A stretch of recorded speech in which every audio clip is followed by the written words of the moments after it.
ओम शांति। ओम शांति। Good morning. Good morning. आज मीठे बाप दादा के 2 अगस्त 2024 के अनमोल महावाक्य सुनते हैं। मीठे बच्चे, तुम्हारे निजी संस्कार पवित्रता के हैं। तुम रावण के संग में आकर पतित बने, अब फिर पावन दुनिया का मालिक बनना है।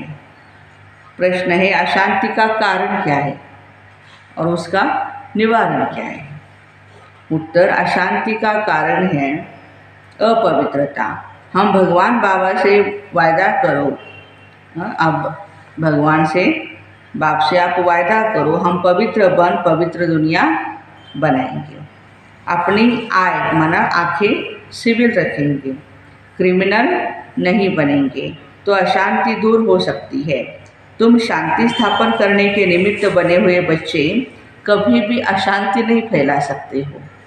तुम्हें शांत रहना है, माया के गुलाम नहीं बनना है। ओम शांति। बाप बैठ बच्चों को समझाते, गीता के भगवान ने गीता सुनाई। एक बार सुना करके फिर तो चले जाएंगे। अभी तुम बच्चे गीता के भगवान से वही गीता का ज्ञान सुन रहे हो और राजयोग भी सीख रहे हो। वे लोग तो लिखी हुई गीता पढ़कर कंठ कर लेते हैं, फिर मनुष्यों को सुनाते रहते हैं। जो पंडित हैं वह भी फिर शरीर छोड़ जाए दूसरे जन्म में बच्चा बनते हैं, फिर तो सुना न सके। अब बाप तुमको गीता सुनाते रहते जब तक तुम राजाई प्राप्त करो। लौकिक टीचर भी बाप पढ़ाते ही रहते हैं, लौकिक टीचर भी पाठ पढ़ाते रहते हैं। जब तक पाठ पूरा नहीं होता तब तक वो सिखाते ही रहते हैं बच्चों को। तो बाबा कहते हैं बाद में क्या होता है, पाठ पूरा हो जाता है, डिग्री जब ले लेते हैं तो फिर हद की कमाई में लग जाते हैं। टीचर से पढ़े, कमाई की, बूढ़े होने के बाद शरीर छोड़ा, फिर दूसरा जाकर के शरीर लेते हैं। वो लोग गीता सुनाते। अब इससे प्राप्ति क्या होती है यह तो कोई को पता नहीं। गीता सुनाकर फिर दूसरे जन्म में बच्चा बना तो सुना न सके। जब बड़े हो, बुजुर्ग बने, गीता पाठी हो, तब फिर सुनावे। यहाँ बाप तो एक ही बार शांति धाम से आकर के पढ़ाते हैं और फिर चले जाते हैं। बाबा कहते मैं तुमको राजयोग एक ही बार, देखो, राजयोग सिखाकर फिर हम अपने घर चले जाते हैं। जिनको पढ़ाता हूँ हम बच्चों को, वो फिर आकर के अपनी प्रारब्ध भोगते हैं। कहाँ?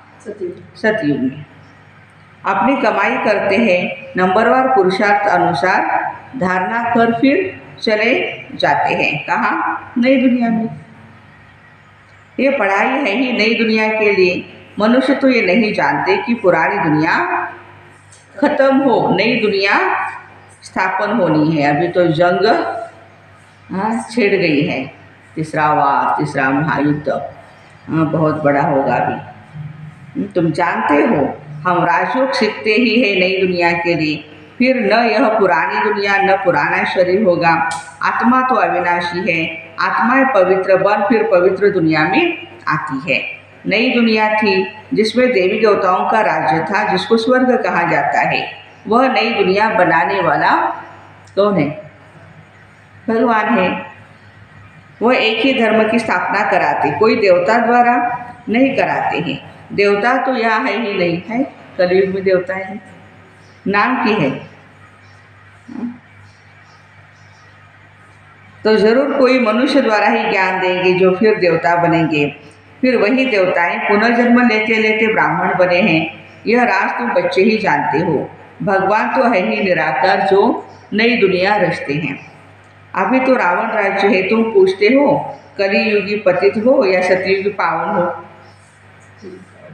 अभी तो बीच में है ना, तो समझते नहीं। अब बाप बच्चों को कहते हैं हमने 5000 वर्ष पहले भी तुमको समझाया था। हम आते हैं तुम बच्चों को आधा कल्प सुखी बनाने के लिए, फिर रावण आकर तुमको दुखी बनाता है। ये सुख और दुख का खेल है। कल्प की आयु 5000 वर्ष है तो आधा आधा करना पड़े ना। रावण राज्य में सब देह अभिमानी विकारी बन जाते हैं। ये बातें तुम अब समझते हो, आगे नहीं समझते थे। कल्प कल्प जो समझते हैं वही आकर के समझेंगे। जो देवता बनने वाले नहीं वह आएंगे भी नहीं यहाँ। देखो जो बनेंगे वो तो हर हालत में आएंगे ही। तुम देवता धर्म की कलम लगाते हो, है ना। जब वह आसुरी तमो प्रधान बन जाते तो उनको दैवी झाड़ का नहीं कहेंगे। झाड़ भी जब नया था तो बहुत ही सुंदर सतो प्रधान था, हम उसके पत्ते देवी देवता थे। फिर ड्रामा के चक्कर में रजो प्रधान तमो प्रधान बनते आए। पुराने पति शूद्र हो गए। पुरानी दुनिया में पुराने मनुष्य ही रहेंगे, पुराने को फिर से नया बनाना पड़े। अब देवी देवता बाबा कहते हैं धर्म प्रायः लोप हो गया है। बाप भी कहते हैं यदा यदा ही धर्मस्य, जब जब धर्म की ग्लानि होती है तब मैं इस धरा पर आ जाता हूँ। तो पूछा जाएगा किस धर्म की ग्लानि हुई है। जरूर कहेंगे आदि सनातन देवी देवता धर्म की ग्लानि हुई है। बाकी के धर्म तो आज तक बहुत बढ़ते भी जा रहे हैं ना, हर एक धर्म की। और देवता धर्म वो तो प्रायः लोप भी हो गया। और हिंदू धर्म भी देखो अभी जिसको बोलते हैं वो भी कितना कम होता जा रहा है। और धर्मों में जबरदस्ती से भी कन्वर्ट हो रहे हैं। तो बाबा कहते हैं कि वो धर्म प्रायः लोप हो गया, उसके बदले अधर्म हो गया। तो जब धर्म से अधर्म की वृद्धि होती है तब बाबा आते हैं। ऐसे नहीं कहेंगे कि धर्म की वृद्धि, धर्म तो प्रायः लोप हो गया है, बाकी अधर्म की वृद्धि हुई है। वृद्धि तो सब धर्मों की होती है। एक क्राइस्ट से कितनी क्रिश्चियन धर्म की वृद्धि हुई अभी तो देख रहे हैं ना सभी। बाकी देवी देवता धर्म प्रायः लोप हो गया। पतित बनने के कारण आप ही ग्लानि करते हैं। धर्म से अधर्म भी एक ही होता है और तो सब ठीक चल रहे हैं। सब अपने अपने धर्म पर देखो कायम है, फर्म है, बिल्कुल दृढ़ है। और आदि सनातन देवी देवता धर्म जो वाइसलेस था, पवित्र था, अभी विशेष बन पड़ा है। हमने पावन दुनिया स्थापन की, फिर वही पतित क्षुद्र बन जाते हैं, अर्थात उस धर्म की ग्लानि हो जाती है। अपवित्र बनते हैं तो अपनी ग्लानि कराते हैं। विकार में जाने से पतित बन जाते हैं, अपने को देवता कहला नहीं सकते हैं। स्वर्ग से बदल नर्क हो गया है तो कोई भी वाह वाह है नहीं। तुम कितने छी पतित बन गए हो।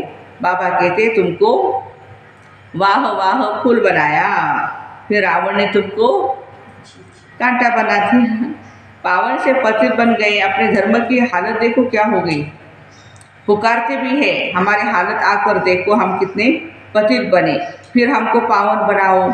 पतित से पावन बनाने बाप आते हैं तो फिर पावन बनना चाहिए और औरों को भी पावन बनाना चाहिए। तो बच्चे अपने को देखते रहो कि हम सर्वगुण संपन्न बने हैं। हमारी चरण देवताओं मिसल है। देवताओं के राज्य में तो विश्व में शांति थी, अब फिर तुमको सिखलाने आया हूँ विश्व में शांति कैसे स्थापन हो। तो तुमको भी शांति में रहना पड़े। शांत होने की युक्ति बताता हूँ कि मेरे को याद करो तो तुम शांत हो, शांति धाम में चले जाएंगे। कोई बच्चे तो शांत रहकर औरों को भी शांति में रहना सिखलाते हैं, कोई अशांति कर देते, खुद अशांत रहते हैं औरों को भी अशांत बना देते हैं। शांति का अर्थ तो कोई भी नहीं जानते हैं। यहाँ आते ही है शांति सीखने, फिर यहाँ से जाते हैं तो अशांत हो जाते हैं। अशांति होती ही है अपवित्रता से। किससे होती है? अपवित्रता से। यहाँ आकर प्रतिज्ञा करते बाबा हम आपका ही हूँ, आपसे विश्व की बादशाही देनी है। हम पवित्र रहकर फिर विश्व के मालिक जरूर बनेंगे। फिर घर में जाते हैं तो माया तूफान ले आती है, युद्ध होती है ना, फिर माया के गुलाम बन जाते हैं। पतित बनना चाहते हैं, अबलाओं पर भी अत्याचार वही करते हैं जो प्रतिज्ञा भी करते हम पवित्र रहेंगे, फिर माया का वार होने से प्रतिज्ञा भूल जाते हैं। भगवान से प्रतिज्ञा की है हम पवित्र बन पवित्र दुनिया का वर्षा लेंगे, हम सिविल आय रखेंगे, अपनी कुदृष्टि नहीं रखेंगे, विकार में नहीं जाएंगे, क्रिमिनल दृष्टि छोड़ देंगे, फिर भी माया रावण से हार खा लेते। तो जो निर्विकारी बनना चाहते हैं उनको तंग करते हैं, इसलिए कहा जाता है अबलाओं पर अत्याचार होते हैं। पुरुष तो बहुत बलवान होते हैं और स्त्री निर्बल होती है। लड़ाई आदि में पुरुष जाते हैं, आजकल महिलाएं भी है लेकिन कम है। पुरुष क्यों जाते हैं? क्योंकि वो बलवान है और स्त्री नाजुक होती है। उसकी तो नेचर ने रचना ही ऐसी की है, वो नाजुक है, उनका कर्तव्य अलग है। वो घर बार संभालती है, बच्चे पैदा कर उनकी पालना करती है। यह भी बाप समझाते वहाँ होता ही है एक बच्चा सो भी विकार का नाम नहीं। यहाँ तो सन्यासी भी कभी कभी कह देते एक बच्चा तो जरूर होना चाहिए। क्रिमिनल आय वाले ठग ऐसी शिक्षा देते हैं। बाकी सन्यासियों को तो कहना चाहिए कि हर एक को पवित्र जरूर बनना चाहिए। अब बाप कहते इस समय के बच्चे क्या काम के होंगे, जबकि विनाश सामने खड़ा है, सब खत्म हो जाएंगे। मैं आया हूँ पुरानी दुनिया का विनाश करने। वह हुई सन्यासियों की बात। उन्हों को तो विनाश की बात का मालूम नहीं। तुमको बेहद का बाप समझाते अब विनाश होना ही है। तुम्हारे बच्चे वारिस नहीं बनेंगे।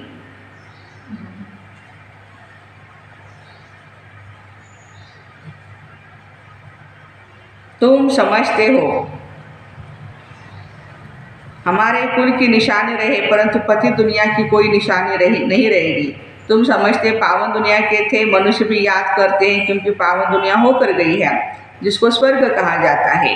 परंतु अब तमो प्रधान होने के कारण समझ नहीं सकते। उनकी दृष्टि भी क्रिमिनल है। इसको कहा जाता है धर्म की ग्लानि। आदि सनातन धर्म में ऐसी बातें होती नहीं। पुकारते हैं हे पतित पावन, आओ आकर हमें पावन बनाओ। हम पतित दुखी है। बाप समझाते हैं हमने तुमको पावन बनाया, फिर माया रावण ने आकर तुमको पतित बना दिया। अब फिर से पावन बनो। पावन बनते हो, फिर माया की युद्ध चलती ही रहती है। बाबा से वर्षा लेने का पुरुषार्थ कर रहा था, परंतु फिर काला मुंह कर दिया, फिर वर्षा कैसे पाएंगे। बाप आते हैं गोरा बनाने, और देवताएं जो गोरे थे वही काले बने हैं। देवताओं के ही काले शरीर बनाते हैं। क्राइस्ट बुद्ध आदि को कभी काला देखा है क्या? उनको गोरा दिखाते हैं। और देवी देवताओं के चित्र काले बनाते हैं। जो सर्व का सद्गति दाता परमपिता परमात्मा सर्व का बाप है, जिसको कहते हैं परमपिता परमात्मा आकर लिबरेट करो, वह कोई काला थोड़े हो सकता है। वो तो सदैव गोरा एवर प्योर है। देवताओं को महान आत्मा कहा जाता है। श्री कृष्ण तो देवताएं हैं। अभी तो कलयुग है, कलयुग में महान आत्मा कहाँ से आए? श्री कृष्ण तो सतयुग का फर्स्ट प्रिंस था। उनमें बहुत अच्छे दैवी गुण थे। 16 कला संपूर्ण, सर्वगुण संपन्न। अभी तो देवता आदि कोई है नहीं। साधु संत पवित्र बनते हैं, फिर पुनर्जन्म विकार से लेते हैं, फिर संन्यास धारण करना पड़ता। देवताएं तो सदैव पवित्र है। यह रावण राज्य है। रावण को 10 शिष्य दिखाते हैं, 5 स्त्री के और 5 पुरुष के। यह भी समझते 5 विकार हर एक में है। देवताओं में तो नहीं कहेंगे ना, वह तो है ही सुखधाम। वहाँ भी रावण होता तो फिर दुखधाम हो जाता। मनुष्य समझते हैं देवताएं भी है तो देवताएं भी बच्चे पैदा करते हैं। अरे कैसे करते हो? वो तो पवित्रता के आधार से करते हैं। इसलिए लोग बोलते हैं कि देवताओं को भी बाल बच्चे थे तो वो भी विकारी थे। उन्होंने क्या पता कि देवताओं को गाया जाता है संपूर्ण निर्विकारी, तब तो उन्होंने पूजा जाता है। सन्यासियों की भी मिशन है, सिर्फ पुरुषों को सन्यास कराए मिशन को, अपनी संस्था को बढ़ाते रहते हैं। बाप फिर प्रवृत्ति मार्ग की नई मिशन बनाते हैं। यहाँ एक शंकराचार्य जी ने कहा था कि भाई कहाँ लिखा है शास्त्रों में कि माताएं भी पवित्र बने? क्या माताओं का हक नहीं पवित्र बनने का? यहाँ तो पवित्र प्रवृत्ति मार्ग बनाते, जोड़ी को ही पवित्र बनाते, खाली पुरुष को नहीं, स्त्री को भी पवित्र बनाते बाबा। फिर तुम जाकर के देवता बनेंगे। तुम यहाँ सन्यासी बनने के लिए नहीं आए हो। देखो, तुम यहाँ सन्यासी बनने के लिए नहीं आए हो, तुम तो आए हो विश्व का मालिक बनने। वह तो फिर गृहस्थ में जन्म लेते हैं, फिर निकल जाते हैं। तुम्हारे संस्कार है ही पवित्रता के। अब अपवित्र बने हो, फिर पवित्र बनना है। बाबा पवित्र गृहस्थ आश्रम बनाते, पावन दुनिया को सतयुग और पति दुनिया को कलयुग कहा जाता है। यहाँ कितनी पाप आत्माएं हैं, सतयुग में ये बातें होती नहीं। बाबा कहते जब जब भारत में धर्म की ग्लानि होती है, अर्थात देवी देवता धर्म वाले पतित बन जाते हैं, तो अपनी ग्लानि कराते हैं। बाबा कहते हमने आप तुमको पावन बनाया, फिर तुम पतित बने, कोई भी काम के नहीं रहे। जब ऐसे पतित बन जाते हो तब फिर पावन बनाने हमको आना पड़ता है। ये भी ड्रामा का चक्र फिरता ही रहता है। हेवन में जाने के लिए फिर बाबा कहते दैवी गुण भी चाहिए। सतयुग स्वर्ग में जाना है तो दैवी गुण चाहिए, क्रोध नहीं होना चाहिए। क्रोध है ही आसुर। यदि क्रोध है किसी में तो क्या कहेंगे उसको? आसुर। बड़ी शांत चित्त अवस्था होनी चाहिए। क्रोध करते हैं तो कहेंगे इनमें क्रोध का भूत है। जिनमें भी कोई भी भूत होता है, कोई भी काम, क्रोध, लोभ, मोह, अहंकार, तो बाबा कहते उसको देवता, वो देवता बन ही नहीं सकता है। नर से नारायण बन ही नहीं सकते। देवता तो है ही निर्विकारी। यथा राजा रानी तथा प्रजा सब निर्विकारी है सतयुग में।